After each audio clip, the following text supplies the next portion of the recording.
gentlemen, welcome to the Buc Show. I am your host, Andrew Faubert, live on North Sports Dynasty, proudly presented also to you on Let's Talk Football. Tonight we are talking Victory Sunday morning. Yes, that's right, the Buccaneers won another one. Did we really think there was anything else that was going to happen? I predicted it a week ago. I guaranteed it a week ago.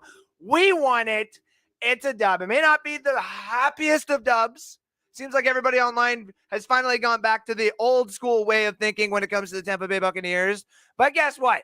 We still got the dub, and we're here to talk about it, ladies and gentlemen. As you see, I'm kind of, gowned up here. It's Thanksgiving up here in Canada, ladies and gentlemen. That's right. It's my version of Thanksgiving. Ugh, and I'm burping. And I'm tripping over my own chair and stuff. We had Thanksgiving. We had turkey. That makes me full. I had potatoes and gravy and everything else that you could think of. And we had Thanksgiving dinner. We all celebrated with the fam jam. And I watched a little bit of football in the corner, making sure that I got all these bets basically hitting tonight, except for the Lions. It's a good thing I didn't even take the spread. Like, what the hell, man? But everything else tonight has hit, even if you joined us on the Friday night show when we talked about the George Pickens and we told Mr. Sidney Swinton why we don't take the Pittsburgh Steelers when they are given that much of a spread against a dominant team like the Buffalo Bills. Tonight is victory. We're sitting here. Everybody's probably watching the Baltimore Ravens take on the Cincinnati Bengals, which is actually part of our last picks of the night. So far, if you've been betting with me, that means you are up to money. That's right. You've been winning money here. Know what I need you to do, though? I need you to help me pay the bills. Maybe not necessarily pay the bills, but I need you to help everybody get this show out there. So if you can do me a favor, give this show a like, give this show a share, give this show a follow. Every share, every like, and every share, every like, every follow, and every subscription that goes up on YouTube gets you a chance into the draw for the Mike Allstat mini helmet, signed and authenticated as our main giveaway this season, which is not going to be just the main giveaway. I'm going to tell you that right now. And because we hit the 10 likes on the previous shows, we added in the Mike Allstat cracked card in there as well. And because we hit 10, I guess you would say emotions or 10 likes, whatever you want to call it, on the previous show on Saturday, we will be adding more and we will get that all given away on, not all given away, but we will basically tell you what that is on Friday. So make sure you stay tuned in for that. Also, ladies and gentlemen, make sure you like and you subscribe and you share. Let's talk football, because that is where this show is also featured on. If you want to get a bunch of other content and some perspectives on a bunch of other teams, you can check out all the shows that they got going on there. Let us, though, dive in right now into some Bucs talk.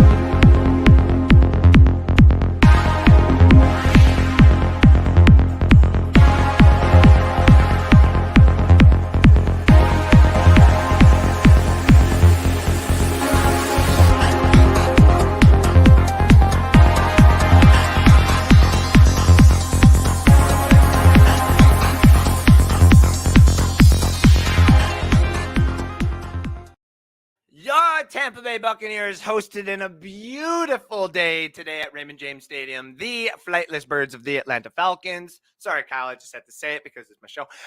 We had a great performance, in my opinion, out of Tom Brady and company, starting off, of course, with the great GOAT himself, Tom Brady. 35-52, 351 yards, 1 touchdown, only 1. But no interceptions, which was really nice to see. On the rushing department, Lenny Fournette, 14 carries for 56 yards and a touchdown on the ground. Rachaad White, 5 for 14. Wasn't too bad. Chris Godwin got in there. And Tom Brady with the 3 kneels puts him at -3. Now on the receiving end, what a great day to just basically throw the ball to every person that we got on the team. Leonard Fournette, 10 receptions for 83 yards and a tutty. Mike Evans, 4 receptions, including that beautiful extension. I was like, Tom Brady just threw a pick. And then you just see Mike Evans like, hallelujah, catching 4 for 81 today. Chris Godwin getting the 6 for 61. Cade Otton, which is someone that I happily got into the fantasy football waiver wires this weekend. Was happy to pick up because he got 6 receptions for 43 yards, looking pretty damn good. Scotty Miller getting in there for 4 for 35, had one hell of a game. That stat line could have been way higher. Rachaad White, 3 receptions for 28 yards. Russell Gage also 2 for 20, and Kyle Rudolph, his lone target, he missed today. It dropped it. And then Brady never looked his way ever again. On the defensive side, we had a total of 1, 2, 3, 4, 5 sacks. A lot of pressures up on that Marcus Mariota, the 2nd overall pick to our old 1st overall pick. Antoine Winfield had himself a fuck of a game with 7 tackles, 1 assist, 1 sack. No interceptions today, but man, were we close all over the board. The defense really showed out, especially Joe Tryon, who is going to be our Tappin In guy later on, where we're going to highlight him. So let's talk about this team, especially in regard to some of the stuff that we got on the docket today. Basically on the docket is, with Tom Brady comes great refereeing, is how I wanted to say that. Kind of like how with great powers comes great responsibility, the infamous line for Spider-Man. With Tom Brady comes great refereeing, and I put that in quotations. Is our O-line better than last year's? This might get people going, but I want to point out a couple of things here, and we'll get to that. By the way, there's Playoff Lenny. Falcons scored quick and easy. Didn't like that, and we need to keep this momentum going. That's what we're going to be talking about today. Couple of shout outs to the people out there. Sean Spencer first.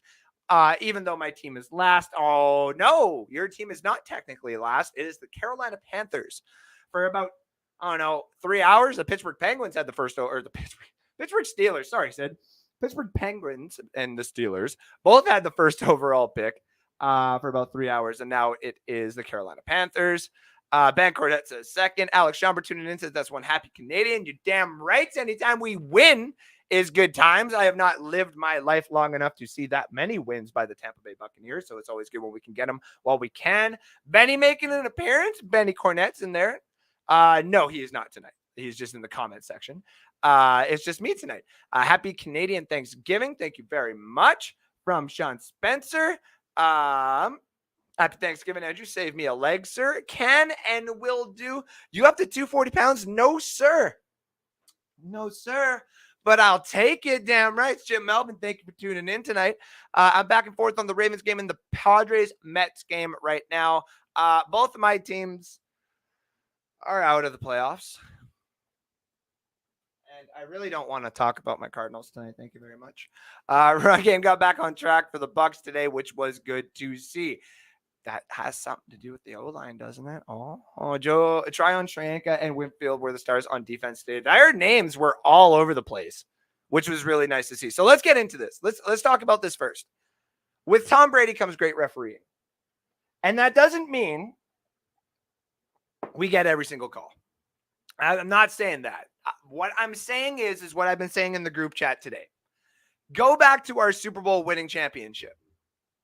When we got Tom Brady in-house, a lot of us were saying he was too old. A lot of us were saying that arm is going to be basic, is going to represent the same guy in the same division that we have in Drew Brees. But it didn't. Instead, we won the Super Bowl. And what happened that year that was unexplainable is how a 45-year-old guy did it. And we all know here in Tampa Bay exactly how it happened in the regular season in order for us to get there. Because it was rocky. It was rocky in order to get this team there. But there was a couple of games, a couple of passes, decided to go our way. And you know what?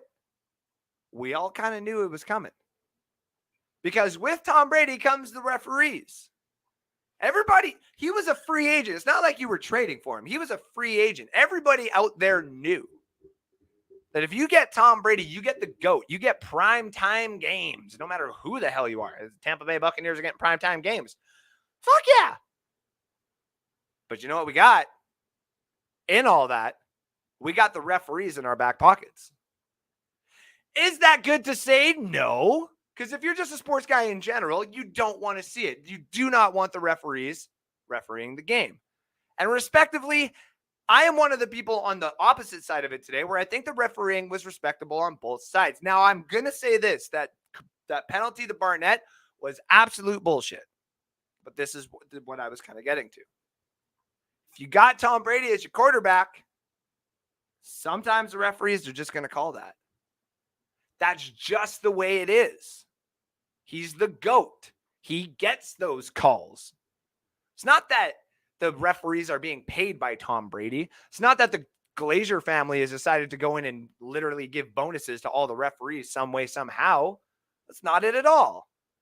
The point is he's the GOAT. The point is he makes money for the NFL. You want to know who does put the money in the referees' pockets? It's Roger Goodell and the powers that be in the NFL. They don't want to see Tom Brady lose when they can make millions of dollars off of him winning Super Bowls, especially when he's that good. Hell, if it was the opposite way where they wanted to throw the flag so the other teams win, even then it would still be a playoff team that he's on, and he'd still do pretty damn good. Now, again, I do not agree that call should have happened, but this is the one thing that happens when you pay for Tom Brady. And then at the end of the day, he went and gave pay cuts. He's like, here, Buccaneers can have some of this money back. So I want to hire this guy, and I want to do this, and I want to do that. It's different. It's not just you bought this guy, and now all of a sudden he obeys the contract, or he obeys the head coach because it's his contract. No, Tom Brady's helped our franchise. And he knows what comes with him is that responsibility, I guess you would say. And so, yes, we did get away with one today. We can all admit that. And when you Twitter warriors go online and you're trying to defend the Tampa Bay Buccaneers all night and all day and all week until we go next Sunday. It's next Sunday, right? Next Sunday when we host or we go to the Steelers. to Heinz Field, even though it's not Heinz Field anymore. But when we go to Pittsburgh and we have to play them, everybody's going to be saying the Buccaneers got away with one. The Buccaneers got away with one. Of course, the Buccaneers got away with one. I 1,000% agree that Buccaneers got away with one. But that does not mean this is going to happen all of the time. We are not going to get away with ones when we go up against Buffalo in the Super Bowl. We're not going to get away with those ones if we go up against the Kansas City Chiefs in the Super Bowl. We are not going to get those ones when we go up against the Green Bay Packers, when we go up against now, I guess, the Minnesota Vikings or the Philadelphia Eagles. We are not going to get those calls. Those calls are no longer existent because the NFL has kind of gone the other side now. They're like, listen, we got Tom Brady's little Super Bowl. He was supposed to retire. We're done. Fuck off. Everybody else's turn. They're going to start giving the calls to Mahomes. They're going to start giving the calls to Josh Allen. They're going to start giving the calls to probably even Jalen Hurts here maybe pretty soon with Philadelphia. Some of these guys have earned it. Really, truly, honestly, deeply do. So, yes, Tom Brady has earned it before, and we saw it today. I don't think it's going to last too long with that whole, he's going to get all the calls. I don't think so. But listen, every single franchise out there, and this is not a shot at all the Falcon fans. It's actually not even them that are bitching and complaining. It's everybody else out there.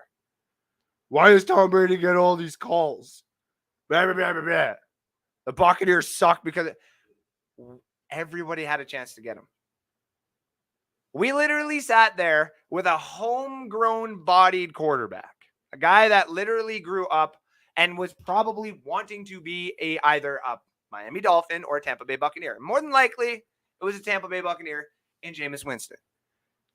And we sat there debating giving him $32 million on like a 4-year contract, $32 million each year, not just the total contract, or giving Tom Brady a contract. And we chose right. It won us a Super Bowl. Now, everything else right now is all just about winning culture. It's about being there every year. I care about Super Bowls just as much as anybody else. Of course, championships are awesome. It'd be even better if the championship is going to happen in the time that there's no COVID, where I have said many of times on the show, you all know how much money I was willing to spend to come down there to see the Super Bowl. And I was willing to just sleep on a beach. People were like, bro, listen, we have gators. And I'm like, oh, that's right. Like, I was willing to do a lot of stuff in order to come down there just to see the Buccaneers have a home game Super Bowl and win it. You tell me I can go down to Arizona, hang out with a couple of my Let's Talk Football friends, probably have a place to stay. Hotel might be really expensive, but I'll figure something out. Go sleep on the pavement, and they'll tell me there's scorpions or snakes, and I can't do that either. It's like, come on, guys, let me live a little. I would love nothing more than to see the Tampa Bay Buccaneers go back to the Super Bowl. But I'm loving the fact that we're just a winning freaking culture. That every single person, every single fan base has they're out for us right now. Because we got Tom Brady. Because we're winning. And when we lose, everybody wants to make their statuses. Everybody wants to go on social media and be like, hey, let's see if I can be the one that gets Andrew to bite. We're like, fuck you, fuck you, fuck you. No, I got shows for that. That I can put receipts on. My point is this. We have Tom Brady. We're going to get those calls. And yes, it helped us win the game today. I have talked with a few people in the group chat. I don't necessarily think it would have, or that call won us the game. I think it definitely deterred the Falcons from getting another opportunity. But think about it this way too. Had the Falcons scored that touchdown, I think the Buccaneers would have also scored something, or at least gotten a field goal at the end of the game to win it by a squeaker. Like I said, if you followed the bets, I told you Atlanta was going to come back and do something, or at least keep it close or something. And they did. It freaked me out for a little bit. We got a 20-point lead, and then I was like, I just kind of want you to settle down a little bit. It's for gambling purposes anyway. It worked out. So don't be too pissed off with what you see out there. All right? Get pissed off with what I'm about to say. Our offensive line may actually be better than last year's or the Super Bowl winning years. Right now, with a 5th round pick traded for right guard, a backup center who also plays left guard. And at the same time, a second round guard who literally had to go and replace our Hall of Fame left guard, our franchise staple left guard. Still got the same left tackle, still got the same right tackle. One is dealing with an injury, one is banged up. And every year they are. Look at the last couple of games. I understand that the points aren't necessarily there, but I want to take you through a little walk here. Follow me, okay? Watch the last 3 games. Go back and watch the last 3 games. Brady has had just a little bit more time in that pocket. Now, he's not putting the points up. And I'm starting to think, because of the whole things that are going on the outside of football, and possibly the body itself starting to say, buddy. All that mixed in together is maybe why his own play, respectively, even though it's not that bad, has kind of come down. But when the offensive line in the last 2 years has played and he has gotten, say, 40 points, 35 consistently, he has had to get that ball out of his hands and make things happen. And he did throw those balls into some situations that were not fun to be around. But this year, the interceptions are down. It may not seem like it, but they are. The touchdowns are definitely down.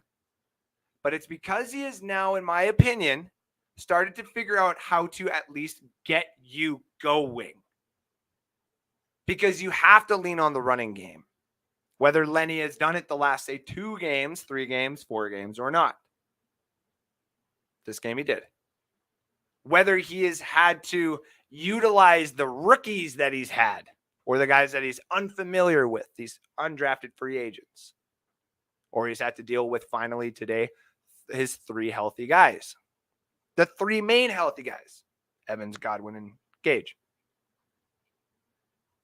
This offensive line has done a pretty damn good job with what they have been given. Luke Goedeke, however I pronounce his name right, has produced a lot better in 5 games than what Kappa has produced for most of his career. And that's just 5 games. And I'm looking at 5 games. And I'm not saying he's going to be better than Kappa for the rest of his career. But the 5 games that he's played right now, put that into a consistency chart and a consistency rating against Alex Kappa, and he's been doing better. Left side, right side, I understand. But he is coming in to replace a franchise Hall of Fame left guard who retired because he did his job. Ali Marpet, and I will go at this with anybody. When you look at the stats, and my old co-host Alex Loosemore will be one of the first people to tell you, for as far as offensive linemen go, Ali Marpet is a top 10 for sure all time. You put him in the Ring of Honor for the Tampa Bay Buccaneers right now. This offensive line has done a great job with what has been given to them this season. This offensive line could literally be the best had we were to have Ryan Jensen right now and Luke Goedeke had a full season under his belt. Shaq Mason has done an incredible job. There is almost literally nothing to say about him. The second we got him, we put him in. A lot of people were like, do we draft a solid backup just to make sure? Do we get another free agent just to back him up, just to have competition in camp? No. We traded it. He came in. And if you go down by picks that the Tampa Bay Buccaneers have used over the years, the best 3rd-round pick we have ever done for a trade is for JPP. Best 5th-round pick we've ever used right now, hands down, is for Shaq Mason. I don't even want to look at the rest of the picks. He's done a fantastic job. Leonard Fournette is not going to play at the same consistency that he is right now. Guy is 28, 29 years old, and we all know running backs start to fall off a little bit around now. That's why we got Rachaad White. That's why he's starting to get some carries. That's why he's starting to get some attention here in the offensive game. The only reason why they can do that is because they do not have to literally rely 27 carries and like 15 targets on one guy anymore.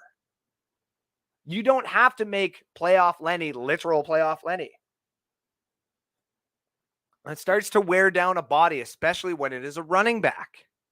Leonard Fournette is a god amongst men when it comes to the Tampa Bay Buccaneers, and I will always admit that. And I was not one of the people that liked his contract in the offseason. And I do digress, but it is still worth every penny having him on the field. I just worry that if we still have to give him more of the carries later on, if it wasn't for the fact of Rachaad White, that would be the problem. But we're not having that problem right now because our offensive line is taking most of those hits away from him. And up in here in Canada, I have like no way besides recording the game and going back to see the different angles and the different blocks that are being made. Down in the States, you guys got a lot. And I can tell you right now, go back and watch these games. Go just watch the behind camera of the offense. Go tell me the size of those holes that Leonard Fournette is hitting. We're talking about first year Leonard Fournette in the league, going through some of those holes, breaking outside of the tackles here. But it's not going to last. This is something that we need to make sure is consistent going on. And right now, knowing that we at least got help with Jensen's injury eventually going to come back and he's going to get to go in there, and then Hainsey will be able to come in and play left guard and right guard to allow Gadecki and some other guys to get a little bit of rest, means to me that we're going to be good for playoff time. So if we're going to win every single game like we did today, allowing 2 touchdowns and winning by 21 points, I go back and use the great quote of Rick Hughes in the Super Bowl year. If we win every single game, or if every single game, we are guaranteed 21 points, and you are given this defense, are you okay with that? You think you'd win enough games? Think you'd have a good shot in the playoffs? Yeah, so do I. I agree too. If you told me the Buccaneers are giving 21 to 24 points this season, guaranteed, I think our defense, with what we are given right now, would do its job 110%. That is a good transition into this whole thing about, Falcons scored quick and easy. I want to give them a little bit of credit. This is a banged up team with Marcus Mariota looking like the guy had headlights right in front of him for a few different times this game. But I'm not going to give him the full, you should be a lot better, dude. You're a second overall pick and this, that. No. He's got practice squad running backs. Tyler Algier, who I've been saying his name wrong this whole time, is a young running back who is actually probably going to do really, really good for them. Not only that, they had injuries all over the place. Their defense is still figuring it out. And as Kyle has said on the NFC South show, the Falcons are still needing parts. They need some of their guys to show up, but they still do a damn good job. And today they made the Buccaneers punt 3 times in a row, and they had me going there for a little bit. I'm like, okay, thank you for covering. Fuck off now. And they did. It's almost as if they listened. And listen, it's credit to them because they scored twice. They got that 2-pointer, and they really had me there. I was like, all right, okay. Mad, like Drake London literally looks like a young Mike Evans. That's what he was projected to be when he was drafted by myself, by the other gents that worked here at NSD at the time, including Alex, including Kyle. We told him if you draft Drake London, it's like having Mike Evans, dude. Be happy. Yeah. And he showed up today. He was going up against Jamel Dean, Carlton Davis a couple of times. And he showed out. A couple of those plays, I thought those were dead plays. And he brought him in. He's going to be a problem. They have another. It's like having Julio Jones all over again. They got a guy. He's going to be a problem. He's definitely going to be a problem. So shout out to the Falcons with having a lot of injuries today, a lot of banged up guys. You actually made the defense for a couple of plays there literally look stunned. And we're healthy, respectively, on that defensive side. We got Carlton Davis a little bit banged up. Sean Murphy-Bunting came in, played good. But we're a little bit banged up on the defensive side. And the Atlanta Falcons really, for a couple of segments there, made us look like bitches. And that's why I got scared. It's like, listen, if we have a bad loss like this to the Falcons, I don't know. First of all, I'll never hear the end of it from Kyle and a couple of the other Falcon fans out there. I see Anthony Handy out there in the comment section. Thank you for tuning in. They keep doing it to us. And it's because they are a divisional team. I know that. But it still is the Falcons. They have pieces.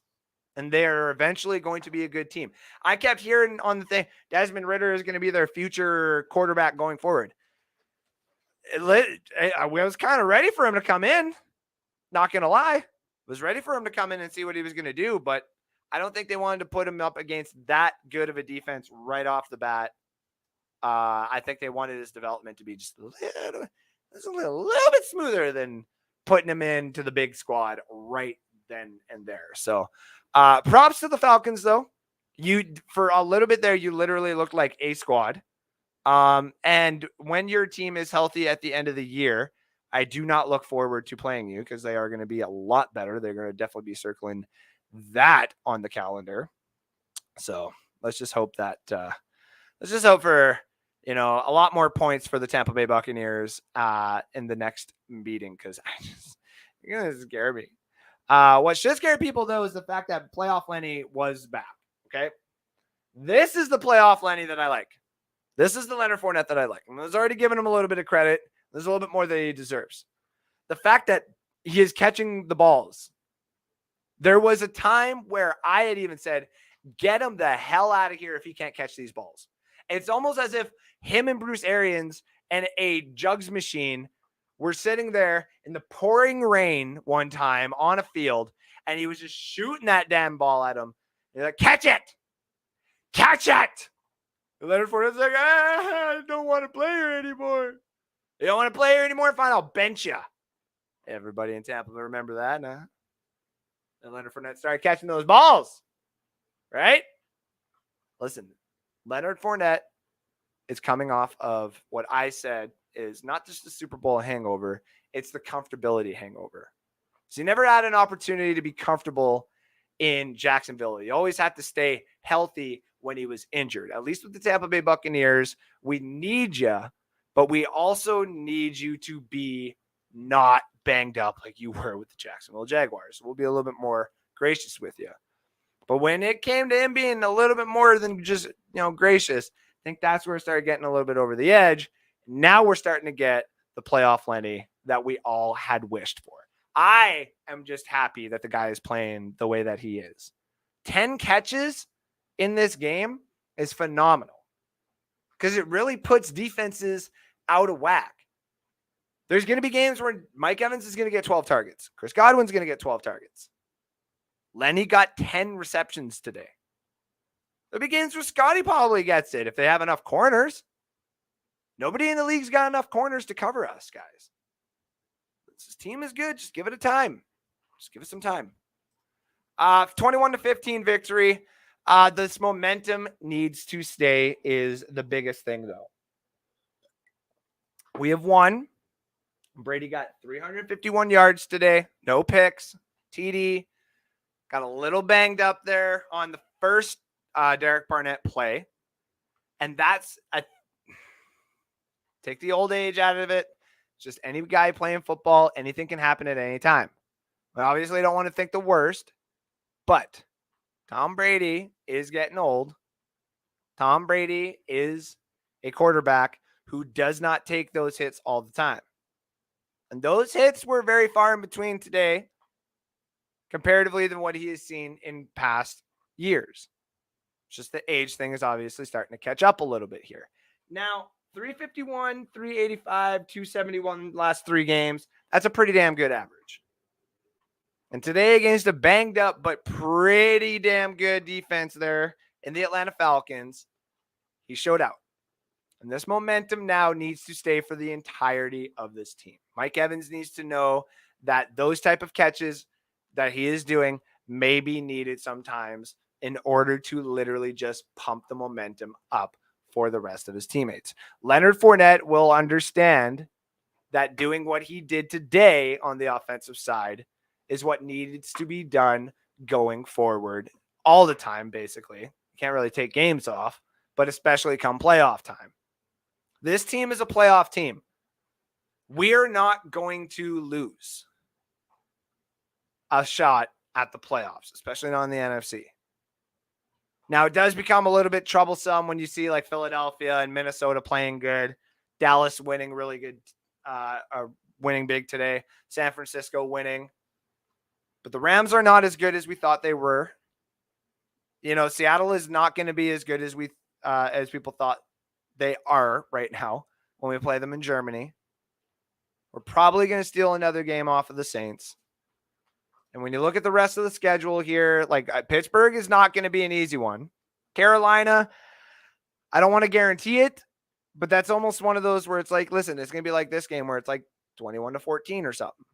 The Rams game is going to be nice because I want that game more than anything as like a personal vendetta against the Ram fans right now. The Ravens game is at one where it can go either way. We do get the first appearance of Deshaun Watson against the Browns, so it would be nice to kind of welcome him back to the NFL in an appropriate manner. You know, like I said, we do got the 49ers, we got the Bengals, we got the Cardinals, and we do end off the season with the Panthers and the Falcons. This is still a playoff team. Looking at how many wins, that's 5 wins right there, you know, on, you know, say gimmies, I guess you would say. And then against some of the better teams, which is another 5 games at least. Still 3 of those, 4 of those, 3 of those at least. We're in. 11-6, division is ours. We got nothing really to worry about. We really got nothing to worry about unless it's us that falls off of this whole momentum swing. Because we're starting to get it back. We had it at the beginning of the season, lost a couple of big ones to some big teams, but you know what? It's going to happen. I'd rather, same thing is said in the championship year here, guys. I'd rather start losing to the big teams now than have to face them in the playoffs and start losing to them then. Like, it's a good thing that we played Philadelphia. Well, maybe not a good thing, but it's a good thing we played Philadelphia last year with the way that they are. Do you want to play them in the first round this year? Absolutely not. I'd rather play the Rams in the first round this year if you're looking at things. There's a couple of teams I would just rather not play in general. This momentum that we got right now is on the positive swing that we need to keep, and we need to keep this up for a long time. Todd Bowles, I think, did also as a head coach. I've been giving him shit here a couple of weeks. Think he has done a good job as well. He's still not the hoorah guy that I think like Bruce Arians and Byron Leftwich could be. But he's still doing a good job being the head coach that he needs to. Did a lot better play calling today. He's kind of getting on the sidelines there against the referees, just like Arthur Smith was, trying to get everybody, you know, around. Trying to be there for the guys. I get it. He's still got that, you know, hey guys, listen, we're just a great football team, and I don't need anybody to get out of their knickers or anything like that and think that we're anything more than what we are. And what we are is a great football team, and that's really about it. Like that again, that's our head coach. We don't have I'm gonna fucking eat all your goddamn kneecaps, man. You play the Detroit fucking Lions and you get fucking, I swear to God, I'll eat bone marrow. I'll eat your eyeballs at this point, man. I want fucking dubs. Like that, there's two different types of head coach, and we definitely got, on the lower end, but he's doing a great job. Can't discredit him. Played a great game today on that microset, whatever you want to call it. All the coaching staff did. This is momentum that we cannot lose as a team. A couple of comments I wanted to get to there. That was the Stars. That's right. Kappa is playing like crappa for the Bengals. Jim Melvin says, "You're damn right." I think a lot of people are kind of happy that we didn't pay him that contract. Though I've always said too, it's all about system, man. It's all about system. I think Kappa would, if I think he was paid the contract that he has for the Bengals, and he still played for us, I think he would be better. Probably still the same Kappa that we had, but I agree it was a bad call on Burnett. But hey, those calls happen sometimes. We'll take it. So this is the other thing too. I had said this in the group chat. I believe wholeheartedly that a few times in games in the past, last season, the season before that, there's a few of those calls for a few games, say against the Saints and say against the Rams, that did not go our way, where we were just putting our hands up being like, well, why is Stafford getting this treatment right now? And I think we kind of got that today with the Derek Barnett thing. I really do. And in a way, it's awesome because it's almost like a thing on the contract where it's like, listen, if you buy Tom Brady, the referees come with him. That's gonna be like it's part of his legacy. There's a little highlight film, like by the way, the referees and stuff. So like it happens, right?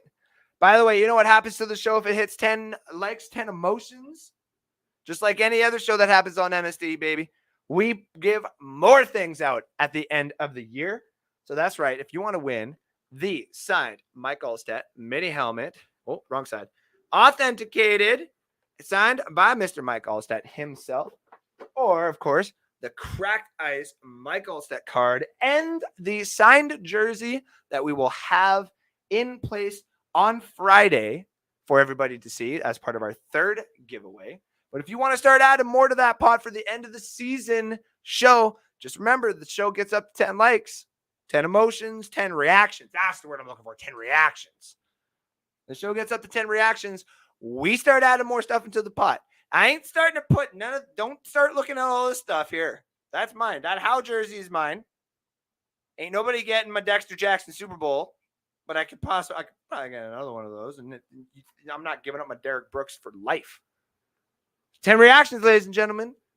But of course, ladies and gentlemen, you got to like and share and follow. Subscribe to North Sports Dynasty to get all of your North Sports Dynasty content, including fantasy football, the Buc Show every Sunday, and of course, the big show, the North Sports Dynasty show on Fridays. Tune in, usually around 7 p.m., but you never know. It could be a little bit later. Just depends on what's going on in my life. And of course, what kind of games are going on as well.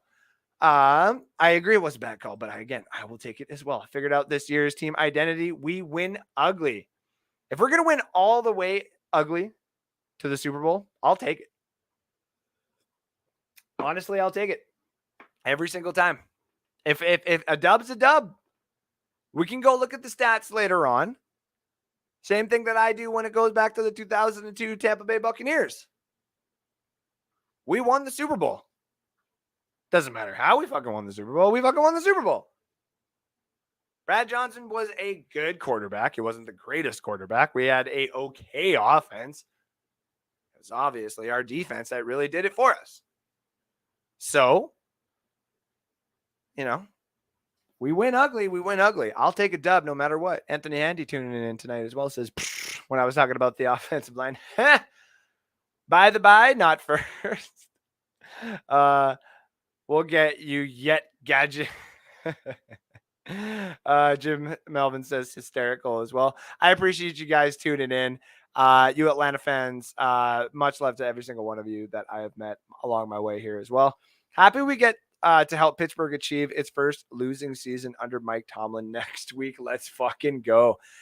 What a surprise for the Steelers. Though I'm not gonna lie, I said 6-11, I think was the most I gave them. And I got Sid's dad that was like coming from my head. I mean, like, how fucking dare you talk about my team that way? And I was like, I'm sorry. Like, Does no one else see this? And they're like, I get you have a great defense, but like, until we know what the fuck Kenny Pickett is, like, I can't trust it.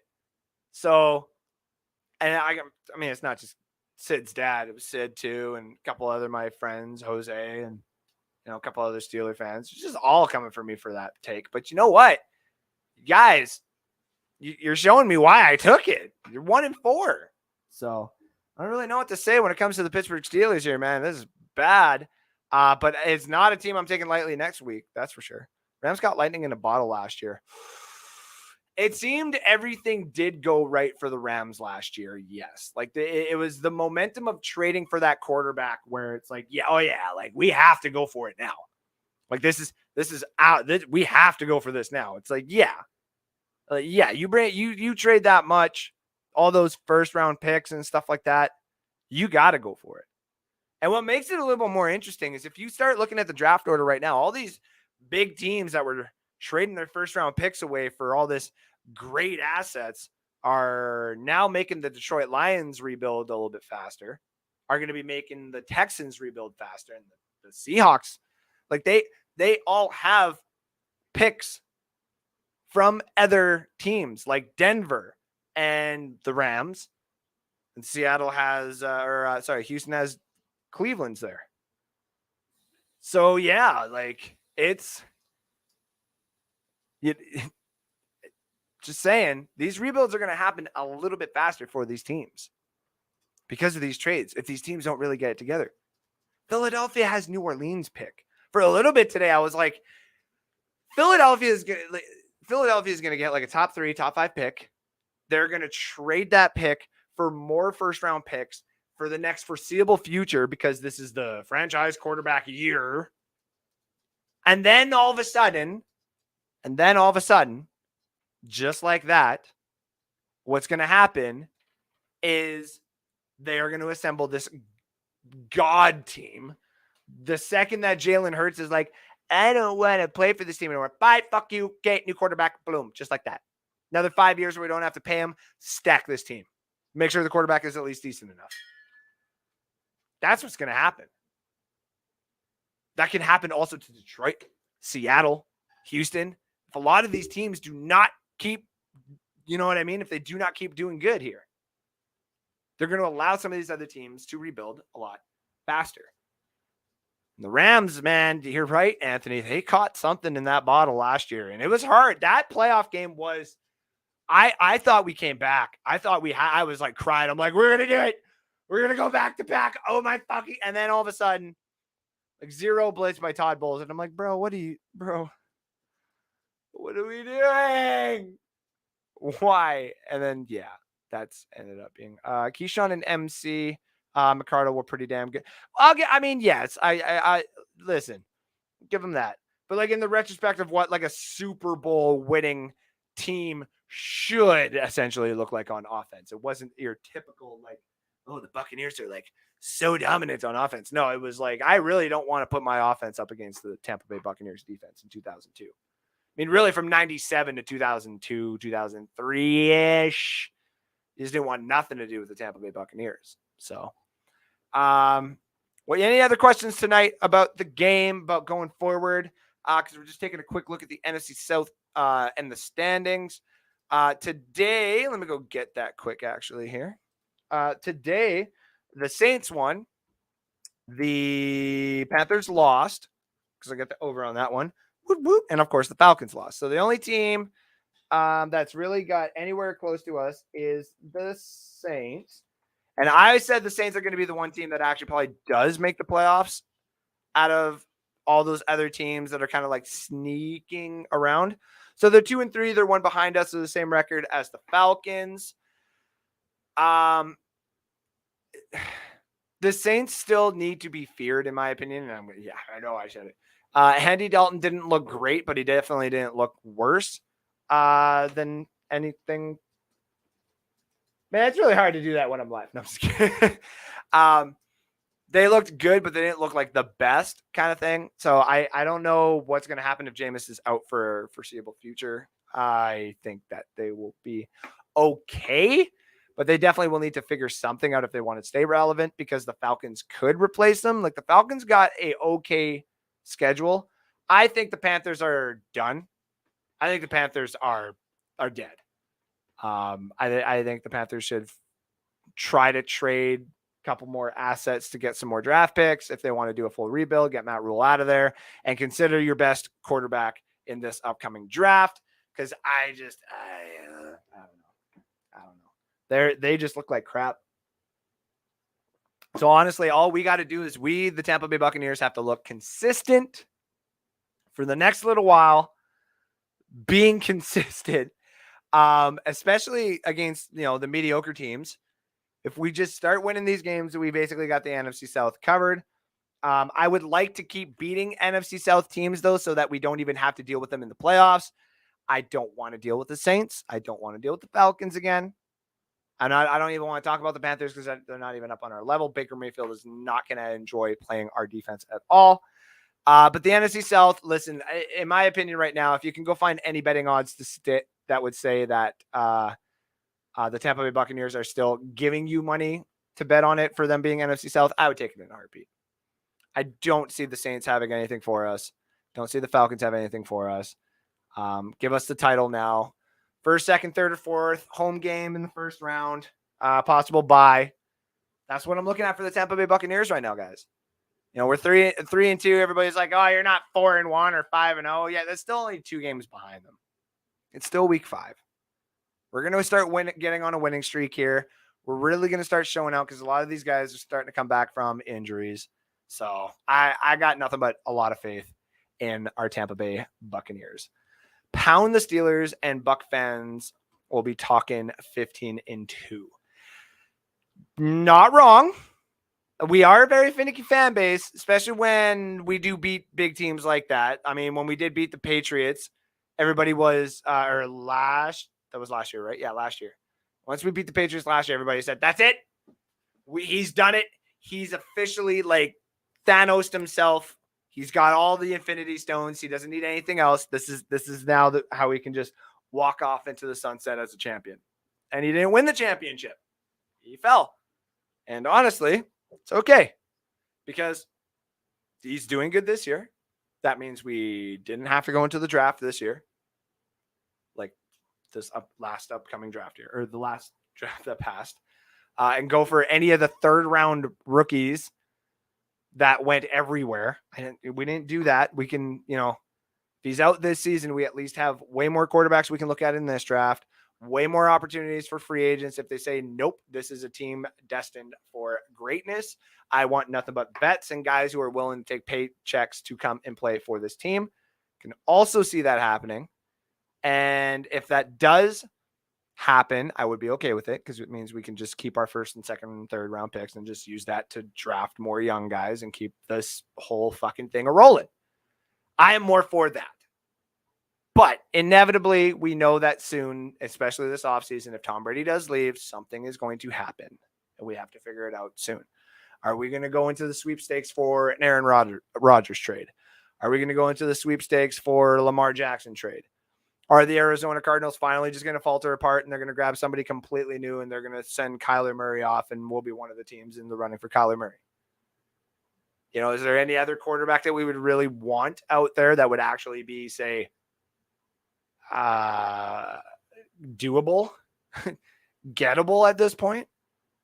I mean, the Russell Wilson talks before were kind of fun, but now when you look at it, you're like, oh, no. Oh, it's a good idea. I didn't go for that one. So, I mean, the Derek Carr thing, I wouldn't want to touch that necessarily. I wouldn't want to start giving up massive assets for Derek Carr anyway, especially if he was going to come lead our offense. I'm more set, again, if we don't get an Aaron Rodgers or a Lamar or someone like that in the offseason, let's go get our guy of the future in this draft.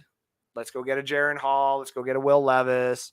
Let's go trade up for one of these guys or go get a stopgap for 1 year.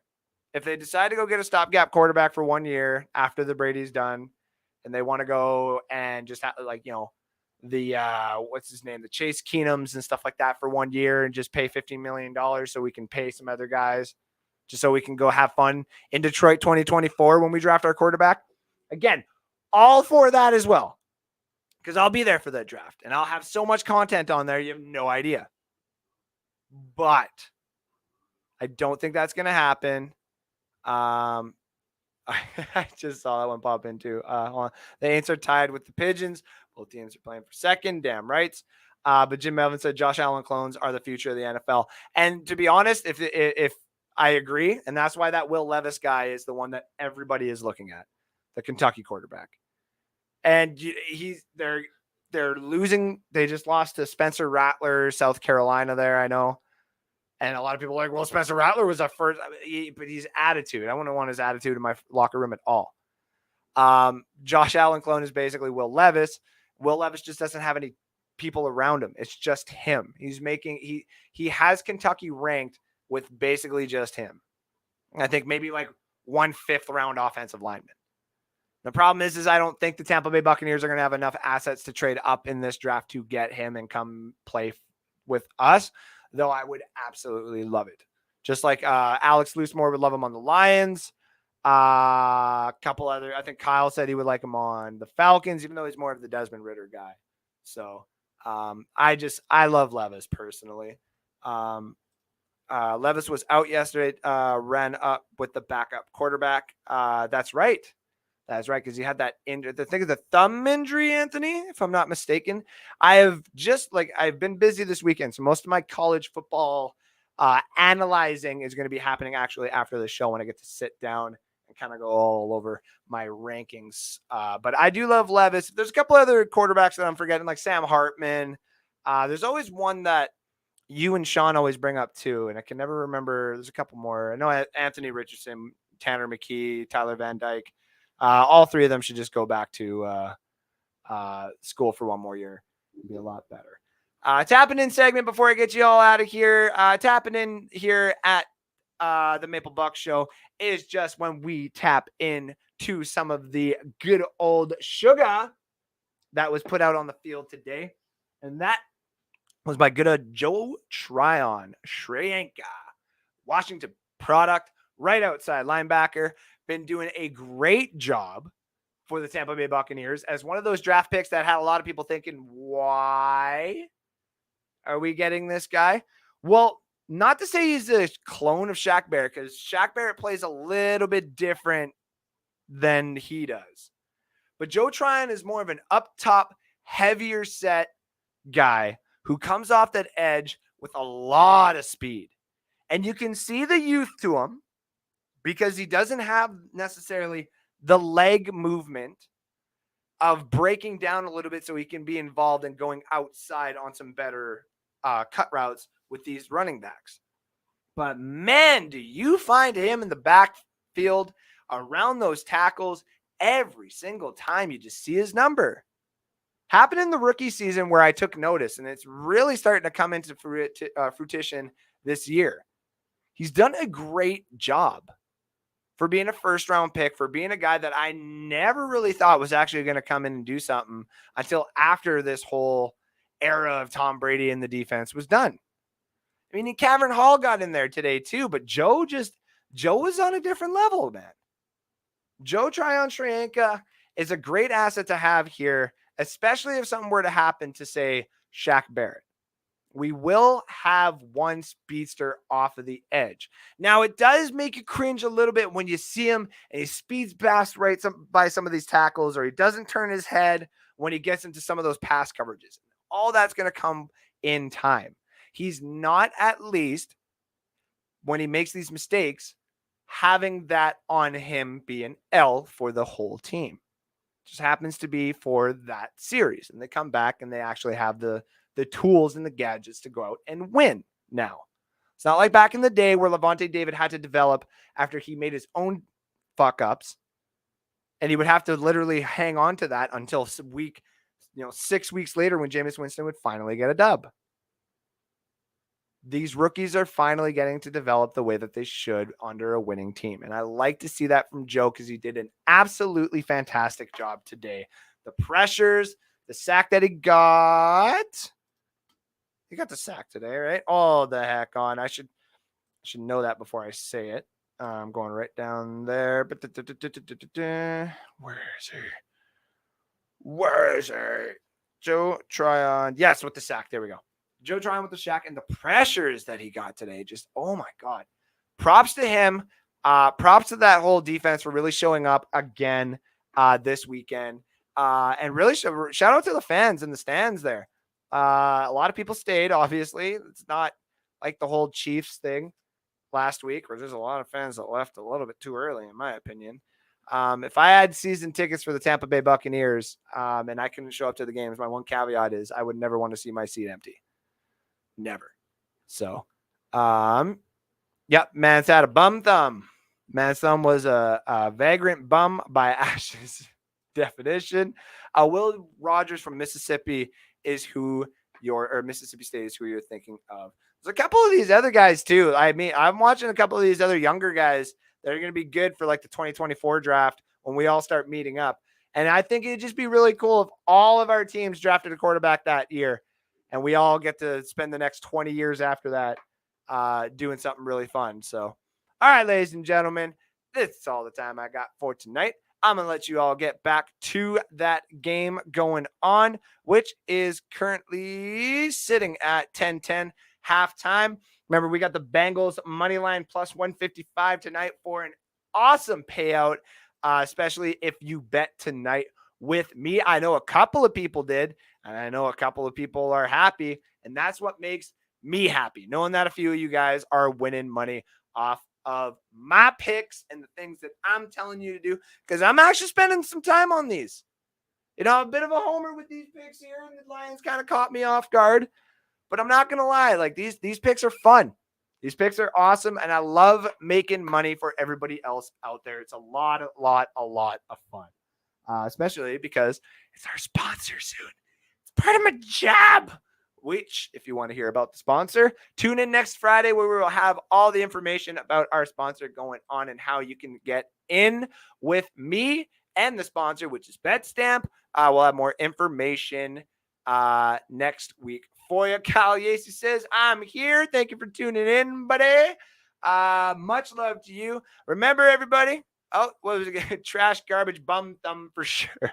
Thank you for tuning in, Ash. Remember, everybody, 10 likes, 10 reactions to the show makes it a giveaway show. Any show on NSD, even if you go back and you just start liking shows and get a bunch of people to start liking shows, every single show that hits 10 reactions, hits 10 likes, whatever, makes it a giveaway show. And right now, we already got one thing being given away on next show, which is next Friday there. So that means 3 things for sure are given away, or one emotion or one like and one whatever, or one reaction. There's the word I keep forgetting. One like, one reaction away from making this another giveaway show. So that's, hey, y'all, I appreciate it because you guys love the shit out of this show, and I love the shit out of you guys for being here, tuning in with me, especially at the halftime of the show, of the NFL game that's going on. So much love to y'all. Go Cowboys, I see down there in the comment section. Yeah, well, you could have said that week 1, your Cooper Kush or whatever the heck his name is. I know you think you would have beat us week 1, but it's not what was in the cards, Ash. All right, ladies and gentlemen, I'm out of here. I'm going to go watch the rest of this game. I'll go cuddle with the fiance. I'm going to enjoy the rest of our Thanksgiving up here in Canada. Remember again to like and share and follow NSD on all social media platforms, Facebook, Twitter, and of course, subscribing on YouTube. That's where you can find these shows. And of course, we are proudly presented on the Let's Talk Football platform. All of our shows are graciously shared to that page with full permission from Sean Spencer. And of course, Janae Struther. At least I hope she gives permission, because if she doesn't, then I'm going to have to deal with her one day, and that's not something I want to do. Remember, every show that gets 10 likes and reactions becomes a giveaway show. So if this one gets one more in the next little bit or in the next week or whatever, this becomes another giveaway show. Like and share and all that kind of fun stuff. We'll be back on Friday with more guests, talking more stuff at NSD. I'll have more info, obviously, for that during the week. Cooper Clutch, put some respect on his name. All right, I'm sorry. All right, ladies and gentlemen, that's it for me. like and share, do all that kind of stuff, and let me stop rambling on so I can get out of here. All right, have a great weekend. Much love from Canada, North Sports Dynasty, and the Makeable Buc Show out.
Everybody know what he did that last year. And we feel like we had a great defense then. You know, he threw 30 picks. You know, and we just knew he would give us the ball. We knew the running backs would, cough it up. You know, that's something we came in talking about. You know, we want 30 turnovers as a